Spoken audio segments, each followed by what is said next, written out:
राधे राधे, हरे कृष्णा। आप सभी का स्वागत है एक बार पुनः आपके अपने चैनल जहां हम भगवत गीता का पाठ कर रहे हैं।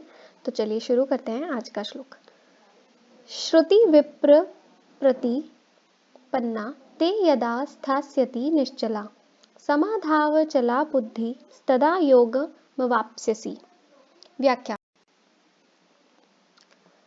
लौकिक मोह रूपी दलदल को तरने पर भी नाना प्रकार के शास्त्रीय मतभेदों को लेकर जो मोह होता है उसको तरने के लिए भगवान इस श्लोक में प्रेरणा करते हैं। अर्जुन के मन में यह श्रुति विप्रतिपत्ति है कि अपने गुरुजनों का, अपने कुटुंब का नाश करना भी उचित नहीं है और अपने शास्त्र धर्म युद्ध करने का त्याग करना भी उचित नहीं है। एक तरफ तो कुटुंब की रक्षा हो और एक तरफ शास्त्र धर्म का पालन हो। इसमें अगर कुटुंब की रक्षा करें तो युद्ध नहीं होगा और युद्ध करें तो कुटुंब की रक्षा नहीं होगी। इन दोनों बातों में अर्जुन की श्रुति विप्र प्रतिपत्ति है जिससे उनकी बुद्धि विचलित हो रही है। अतः भगवान शास्त्रीय मतभेदों में बुद्धि को निश्चल और परमात्मा प्राप्ति के विषय में बुद्धि को अचल करने की प्रेरणा करते हैं। पहले तो साधक में इस बात को लेकर संदेह होता है कि सांसारिक व्यवहार को ठीक किया जाए या परमात्मा की प्राप्ति की जाए। फिर उसका ऐसा निर्णय होता है कि मुझे तो केवल संसार की सेवा करनी है और संसार से लेना कुछ नहीं है। ऐसा निर्णय होते ही साधक की भोगों से उपरति होने लगती है, वैराग्य होने लगता है। ऐसा होने के बाद जब साधक परमात्मा की तरफ चलता है तब उसके सामने साध्य और साधन विषयक तरह तरह के शास्त्रीय मतभेद आते हैं। इससे मेरे को किस साध्य को स्वीकार करना चाहिए और किस साधन पद्धति से चलना चाहिए, इसका निर्णय करना कठिन हो जाता है। परंतु जब साधक सत्संग के द्वारा अपनी रुचि, श्रद्धा, विश्वास और योग्यता का निर्णय कर लेता है अथवा निर्णय न हो सकने की दशा में भगवान के शरण होकर उनको पुकारता है, तब भगवत कृपा से उसकी बुद्धि निश्चल हो जाती है। दूसरी बात, संपूर्ण शास्त्र संप्रदाय आदि में जीव, संसार और परमात्मा इन तीनों का ही अलग अलग रूपों से वर्णन किया गया है। इसमें विचार पूर्वक देखा जाए तो जीव का स्वरूप चाहे जैसा हो पर जीव मैं हूँ, इसमें सब एकमत है।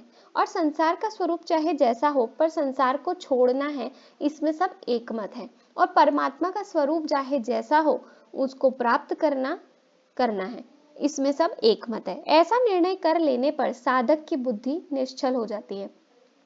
मेरे को केवल परमात्मा को ही प्राप्त करना है, ऐसा दृढ़ निश्चय होने से बुद्धि अचल होती है।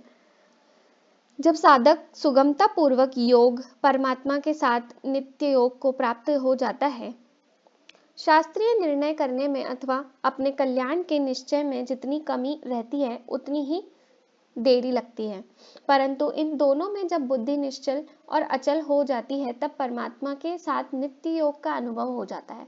संसार से संबंध विच्छेद करने के लिए बुद्धि निश्चल होनी चाहिए, जिसको छठे अध्याय के 23वें श्लोक में दुख संयोग वियोगम पद से कहा गया है। और परमात्मा से संबंध जोड़ने के लिए बुद्धि अचल होनी चाहिए, जिसको दूसरे अध्याय के 48वें श्लोक में समत्वम योग उच्यते पदों से कहा गया है। यहाँ तदा योगमवाप्स्यसि पदों से जो योग की प्राप्ति बताई गई है वह योग ऐसा नहीं है कि पहले परमात्मा से वियोग था, उस वियोग को मिटा दिया तो योग हो गया। प्रत्युत असत पदार्थों के साथ भूल से माने हुए संबंध का सर्वथा वियोग हो जाने का नाम योग है। अर्थात मनुष्य की सदा से जो वास्तविक स्थिति परमात्मा से नित्य योग है, उस स्थिति में स्थित होना योग है। वह वास्तविक स्थिति ऐसी विलक्षण है कि उससे कभी वियोग होता ही नहीं, होना संभव ही नहीं। उसमें संयोग, वियोग, योग आदि कोई भी शब्द लागू नहीं होता। केवल असत से माना हुआ संबंध के त्याग को ही योग संज्ञा दे दी है। वास्तव में यह योग नित्य योग का वाचक है।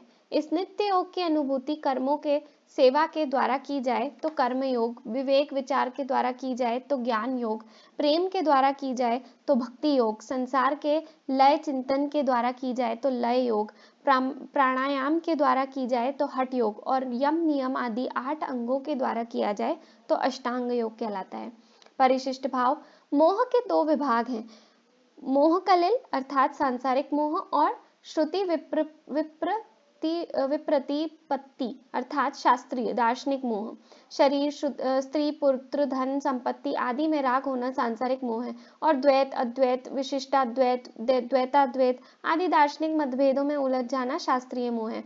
इन दोनों का त्याग करने पर मनुष्य का भोगों से व्यय हो जाता है और उसकी बुद्धि स्थिर हो जाती है। बुद्धि स्थिर होने पर योग की प्राप्ति हो जाती है अर्थात परमात्मा से दूरी मिट जाती है और समीपता हो जाती है। कर्म योग से समीपता होती है, ज्ञान योग से अभेद होता है और भक्ति योग से अभिन्नता होती है। कर्म योग और ज्ञान योग दोनों में से एक की सिद्धि होने पर साधक दोनों के फल को प्राप्त कर लेता है। मनुष्य केवल अपने कल्याण का उद्देश्य हो और धन संपत्ति, कुटुंब, परिवार आदि से कोई स्वार्थ का संबंध न हो तो वह केवल मोह से तर जाता है। पुस्तकों की पढ़ाई करने का, शास्त्रों की बातें सीखने का उद्देश्य न हो, प्रत्युत केवल तत्व का अनुभव करने का उद्देश्य हो तो वह शास्त्रीय मोह से तर जाता है। तात्पर्य है कि साधक को न तो सांसारिक मोह की मुख्यता रखनी है और न शास्त्रीय दार्शनिक मतभेदों की मुख्यता रखनी है अर्थात किसी मत संप्रदाय का कोई आग्रह नहीं रखना है। ऐसा होने पर वह योग का, मुक्ति का तथा भक्ति का अधिकारी हो जाता है। इससे अधिक किसी अधिकार विशेष की जरूरत नहीं है। संबंध, मोह कलिल और श्रुति विप्रतिपत्ति दूर होने पर योग को प्राप्त हुए स्थिर बुद्धि वाले पुरुष के विषय में अर्जुन प्रश्न करते हैं। अर्जुन उवाच, स्थित प्रज्ञस्य का भाषा समाधिस्थस्य केशव, स्थितिधि किम प्रभाषेत किमासीत व्रजेत किम। व्याख्या, यहाँ अर्जुन ने स्थित प्रज्ञ के विषय में जो प्रश्न किए हैं, इन प्रश्नों के पहले अर्जुन के मन में कर्म और बुद्धि को लेकर शंका पैदा हुई थी, परंतु भगवान ने 52वें-53वें श्लोकों में कहा कि जब तेरी बुद्धि मोह कलिल और श्रुति विप्रतिपत्ति को तर जाएगी तब तू योग को प्राप्त हो जाएगा। यह सुनकर अर्जुन के मन में शंका हुई कि जब मैं योग को प्राप्त हो जाऊंगा, स्थित प्रज्ञ हो जाऊंगा, तब मेरे लक्षण क्या होंगे। अतः अर्जुन ने इस अपनी व्यक्तिगत शंका को पहले पूछ लिया और कर्म तथा बुद्धि को लेकर अर्थात सिद्धांत को लेकर जो दूसरी शंका थी उसको अर्जुन ने स्थित प्रज्ञ के लक्षणों का वर्णन होने के बाद तीसरे अध्याय के पहले दूसरे श्लोक में पूछ लिया। अगर अर्जुन सिद्धांत का प्रश्न यहाँ 54वें श्लोक में ही कर लेते तो स्थित प्रज्ञ के विषय में प्रश्न करने का अवसर बहुत दूर पड़ता था। समाधिस्थ, जो मनुष्य परमात्मा को प्राप्त हो चुका है उसके लिए यहाँ समाधिस्थ पद आया है। स्थित प्रज्ञस्य यह पद साधक और सिद्ध दोनों का वाचक है। जिसका विचार दृढ़ है, जो साधन से कभी विचलित नहीं होता, ऐसा साधक भी स्थित प्रज्ञ और परमात्मा तत्व का अनुभव होने से जिसकी बुद्धि स्थिर हो चुकी है, ऐसा सिद्ध भी स्थित प्रज्ञ है। अर्थात यहाँ स्थित प्रज्ञ शब्द से साधक और सिद्ध दोनों के लिए गए हैं। पहले 41वें श्लोक से 45वें श्लोक तक और 47वें से 53वें श्लोक तक साधकों का वर्णन हुआ है। अतः आगे के श्लोकों में सिद्ध के लक्षणों में साधकों का भी वर्णन हुआ है। यहाँ शंका होती है कि अर्जुन तो समाधिस्थस्य पद से स्थित प्रज्ञ की बात ही पूछी थी, पर भगवान ने स्थित प्रज्ञ के लक्षणों में साधकों की बात क्यों कही। इसका समाधान है कि ज्ञान योगी साधक की तो प्राय साधन अवस्था में ही कर्मों से उपरति हो जाती है। सिद्ध अवस्था में वह कर्मों से विशेष उपराम हो जाता है। भक्ति योगी साधक की भी साधन व्यवस्था में जप, ध्यान, सत्संग, स्वाध्याय आदि भगवत संबंधी कर्म करने की रुचि होती है और इनकी बहुलता भी होती है। सिद्ध अवस्था में तो भगवत संबंधी कर्म विशेषता से होते हैं। इस तरह ज्ञान योगी और भक्ति योगी दोनों की साधन और सिद्ध अवस्था में अंतर आ जाता है, पर कर्म योगी की साधन और सिद्ध अवस्था में अंतर नहीं आता। उसका दोनों अवस्थाओं में कर्म करने का प्रवाह ज्यों का त्यों चलता रहता है, कारण कि साधन अवस्था में उसका कर्म करने का प्रवाह कर रहा है और उसके योग पर आरूढ़ होने में भी कर्म ही खास कारण रहे हैं। अतः भगवान ने सिद्ध के लक्षणों में साधक जिस तरह सिद्ध हो सके उसके साधन भी बता दिए हैं और जो सिद्ध हो गए हैं उसके लक्षण भी बता दिए गए। का भाषा परमात्मा में स्थित स्थिर बुद्धि वाले मनुष्य को किस वाणी से कहा जाता है, अर्थात उसके क्या लक्षण होते हैं, इसका उत्तर भगवान ने आगे के श्लोकों में दिया है।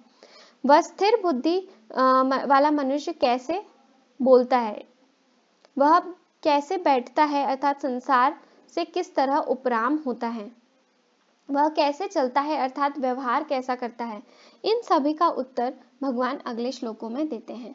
धन्यवाद। राधे राधे। हरे कृष्णा। कल पुनः मिलेंगे।